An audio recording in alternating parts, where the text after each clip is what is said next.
Happy Monday. How you doing? How was your weekend? Hope it went well.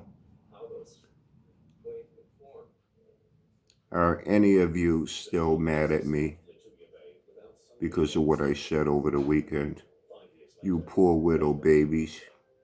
Got your poor widow feelings hurt. Good.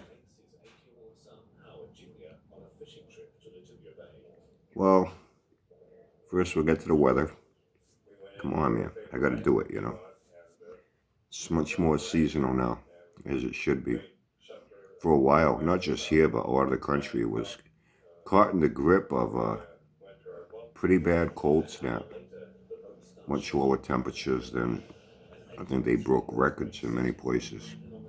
Now it's where it should be for this time of year now. In the low to mid 40s and more often than the low to mid 30s, and hopefully we don't see any more 20s and teens and wind chills in single digits. Hopefully those days are gone. And it's staying lighter much longer now. Now we don't have to turn our house lights on till like around 5:30ish. Only like, a month and a half ago, man, fucking 3 o'clock in the afternoon, it was already dark, 3:30, you're putting your fucking lights on. And now we got that stupid daylight savings time coming along pretty soon, so now we'll have a little more daylight. I don't understand that. It's what I liked about when I was in Arizona for those 3 years, no daylight savings time. It's the same fucking time all the time. Nothing wrong with that. Anyway, hey, how you doing, Job? I hope you're not mad at me of all people. I kind of left you out of the mix over the weekend, Doing okay? Hey, I got an idea. Maybe now that the temperature's getting warmer, it won't be long before it's much warmer, and it'll be a little more comfortable to actually go outside a little more. You won't be stuck in that motel room, because it's too cold to go outside. Well, you leave to go outside, to go to your storage locker to bring more of your toys to your room to keep hoarding it up, and naturally you got to go to the senior center, mooch your free meals, you know what I mean?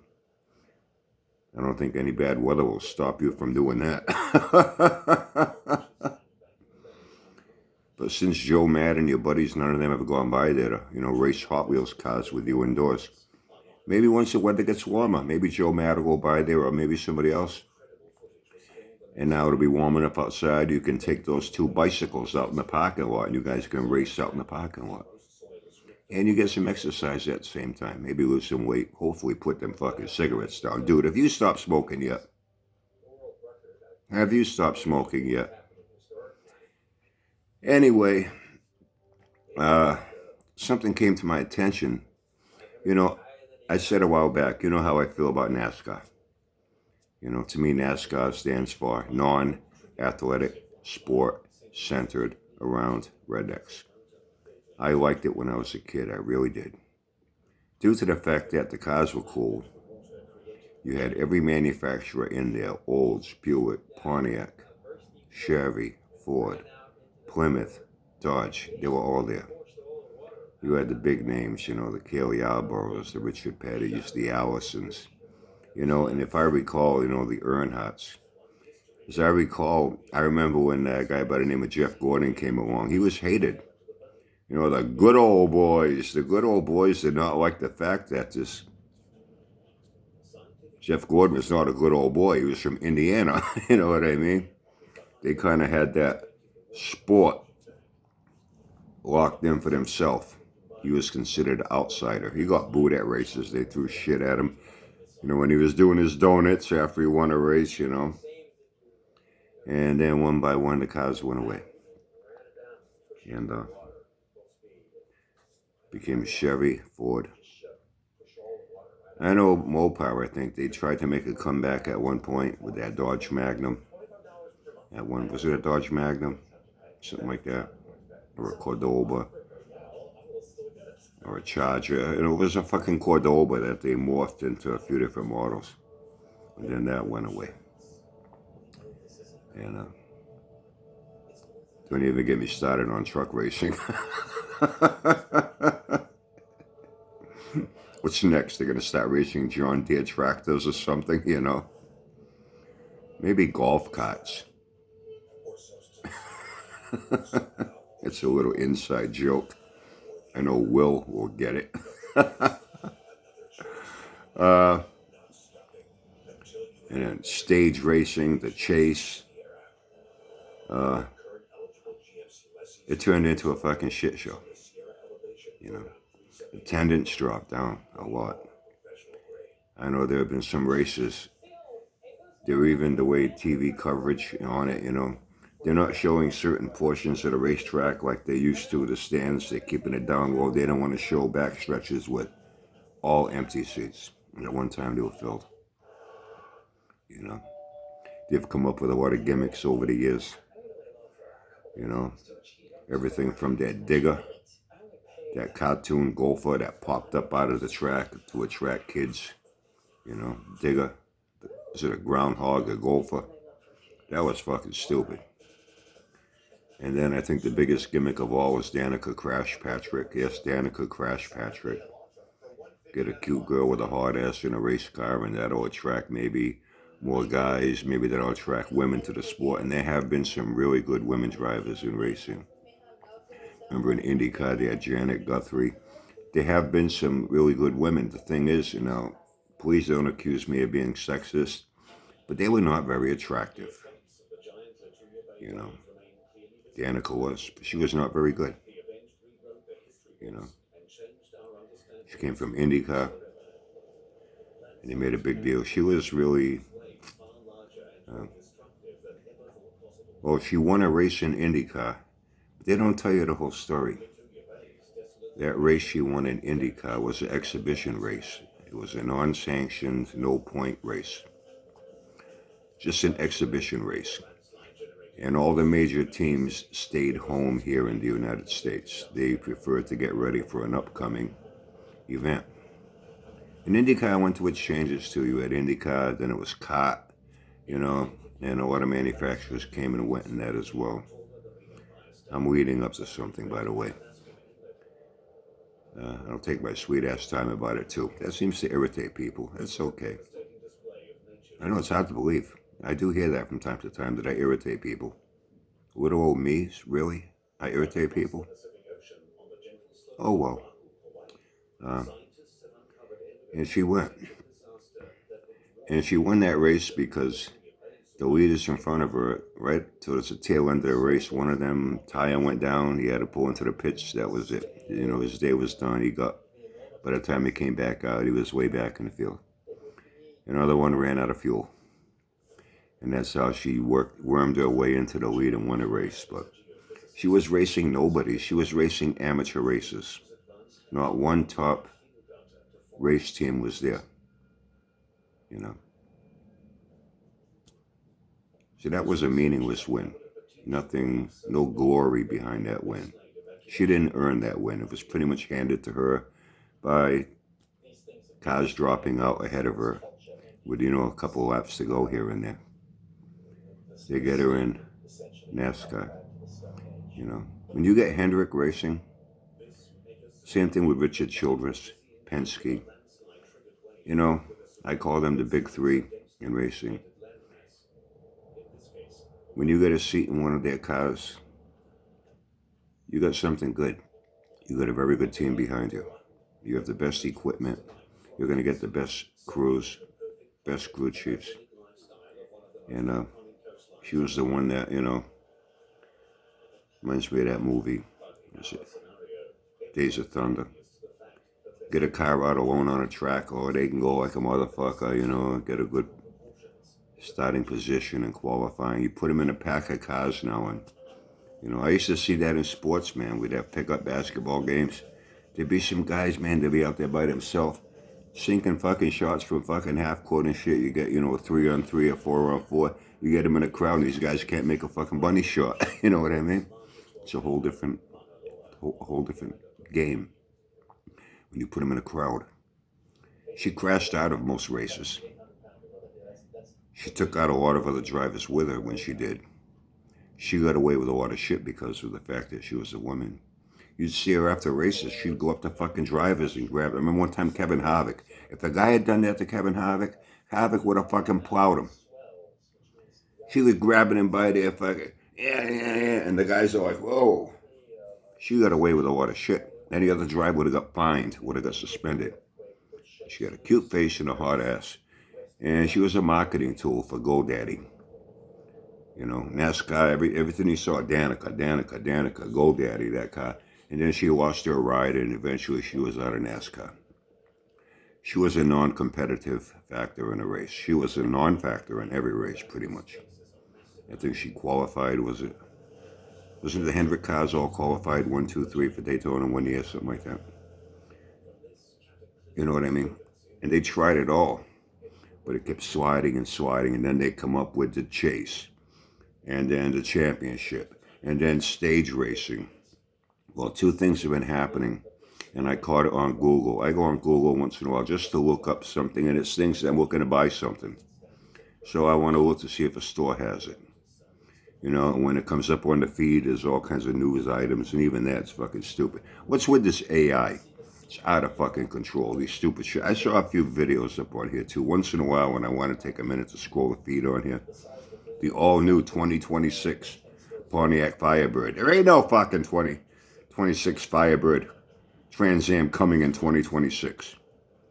Artists, renderings, and all those people buy into that shit. You know? Hold on one second. Sorry, had to step away for a minute. And now AI, unfucking believable. You know? A lot of people are watching videos of things, they don't even know what's real anymore, if it's real. It started out with Photoshop, then it became CGI, now it's AI. What's next? You know, I know they're already getting into robotics and whatnot. There's been a lot of grumblings concerning NASCAR, and a lot of big names. Richard Petty, a lot of guys from the past, even Jeff Gordon, a few retired racers. They're speaking up and they're saying NASCAR has to go back to the way it was. Let them go out there and race. You accumulate points. At the end of the season, who has the most points, you win the championship. That's the way it should be. The state racing now and then, the field is inverted after so many laps. You know, Richard Petty's been very outspoken about it. You know, I liked him when I was a kid. He was one of my favorite racers. You know, him and when I was younger, Davey Allison. Didn't he die in a helicopter crash? Unfortunately, at a race, leaving a race, arriving at a race. You know, the Allison family. It was families, you know, involved in racing. The Pettys, the Allisons. You know, a lot of drivers are saying, man, it's got to go back to the way it was. This is out of hand now. It's stupid what they're doing with it. It's not playoffs like, you know, in baseball and football and basketball playoffs. It's fucking auto racing. Go out there and race. You get points for your finishes, your wins. At the end of the season, you crown a championship. That's the way it should be. Now, I'll get to something. I said a while back, I said, now, you know, it's kind of sad. It's down to Ford, Chevy, and Toyota. I even joked about it at the time. I said, you know, it's kind of funny. Surprised the good old boys don't have a problem with these dang Jap car Toyotas racing in their good old boy NASCAR races. These are not American cars. They don't belong in NASCAR. I said, I guess it's only a matter of time for a Nissan or Honda or one of them gets into it too. Well, guess what? The word is there are a lot of talks now between Honda and was it Bill France, the NASCAR, the head of, is it the France family? Shows you how much I know about it.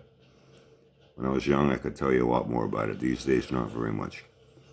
So what a serious talk about Honda getting into NASCAR next season. You know, I know Honda has done very well in racing. They did very well in IndyCar racing. They've done well in Formula One. I think they are involved in IMSA, Trans Am Series. I know they're not involved in drag racing. But who knows, maybe now there'll be a fourth manufacturer in NASCAR with Honda. If that happens, I think I can see Nissan throwing their hat in the ring, you know. But it'll never be the same. It will never be the same. Buick doesn't have any type of a model that they could homogenize, as it's called, homogenize into a NASCAR format type car with their templates and, you know.